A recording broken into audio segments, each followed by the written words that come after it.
ये सुने सुने सुने रानी सुने सुने सुने बाप्या ने चाला पाड़ दिया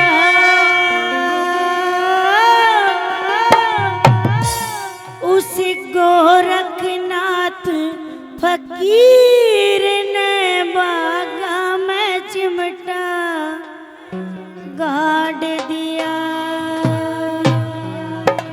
उड़ जाओ सारी जनी अपने अपने स्थान पर, उड़ जाओ सारी जनी खड़ी हो जाओ। हाँ सारी खड़ी हो जाओ।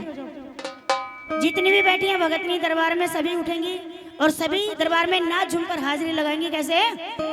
ए सोने सोने सोने बेबे सोने सोने सोने सोने सोने बेबे सोने सोने सोने ए सोने सोने सोने बेबे सोने सोने सोने सोने सोने सोने बेबे सोने सोने सोने बाप्या ने चाला पाड़ दिया उसे गोरखनाथ फकीर ने बागा में चिमटा गाड़ दिया उसे गोरखनाथ फकीर ने बागा में चिमटा गाड़ दिया। ए सोने सोने सोने रानी सोने सोने सोने सोने सोने सोने बेबे सोने सोने सोने बाप्या ने चाला पाड़ दिया उसे गोरखनाथ फकीर ने बागा में चिमटा गाड़ दिया इस गोरखनाथ फकीर ने बागा में चिमटा गाड़ दिया।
बहुत अच्छे गुरु जी।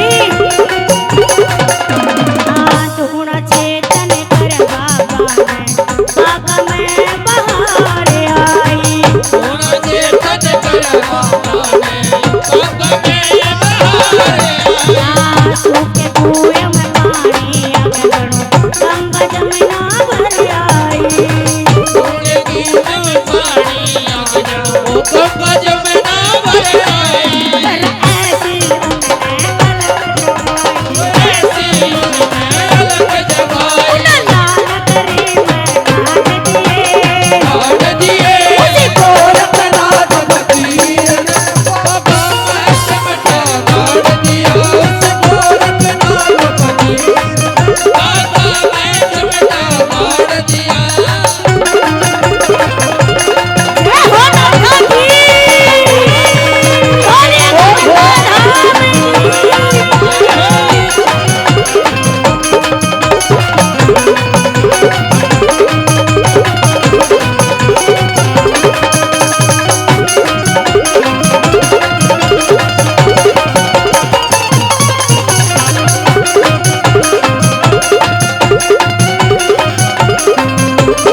रात फूल कुछ राने आया तू किस चिंता में खोया से। रात बोल बजराने यारा किस चिंता में खोया से। कृष्ण भगत मुआने यार का बाबा साथ तेरा से।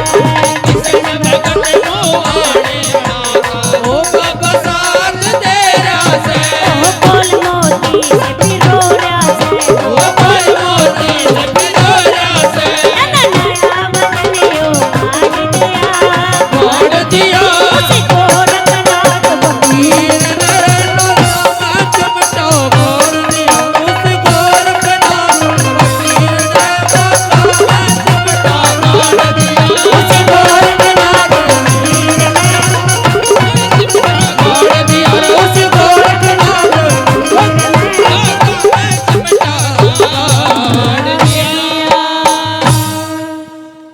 बोली सच्ची दरबार की। बोली बाबा गुरु गोरखनाथ जी महाराज जी की। बोलिए केसरमल बावरी जी महाराज जी की।